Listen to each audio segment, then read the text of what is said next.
দেখুন, সংবিধানের প্রথম পাতাটা খুললেই আমরা সেখানে দেখতে পাবো we the people of India. আমরা ভারতের জনগণ, ভারত একটি সার্বভৌম সমাজতান্ত্রিক ধর্ম নিরপেক্ষ গণতান্ত্রিক দেশ।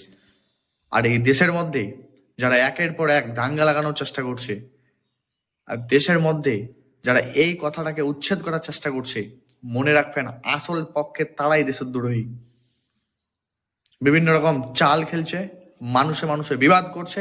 মনে রাখবেন তাদের কখনো একদিন না একদিন তারা নিশ্চয়ই মানুষ তাদের চিনবে এবং মানুষ তাদের এমন পর্যায়ে নিয়ে যাবে তারা নিজের হাল নিজে বুঝতে পারবে না। এখন হয়তো খুবই দাঙ্গা লাগানোর অনেকে চেষ্টা করছেন, সামনে ভোট আসছে, এইসব কথা বলছেন, একে অপরের সঙ্গে গালিগালাজ, একে অপরকে ঘৃণা জন্মাচ্ছেন, জাত ফাতে বিভেদ করছেন, গণতান্ত্রিকতা অধিকার কারার চেষ্টা করছেন, ধর্ম নিরপেক্ষকে ধর্মের মধ্যে বিবাদ করছেন। মনে রাখবেন এর ফল কিন্তু ভয়ঙ্কর হবে। মানুষ একদিন বুঝবে, বাংলার মানুষ চুপ করে থাকবে না, বাংলার মানুষ এর জবাব দেবে।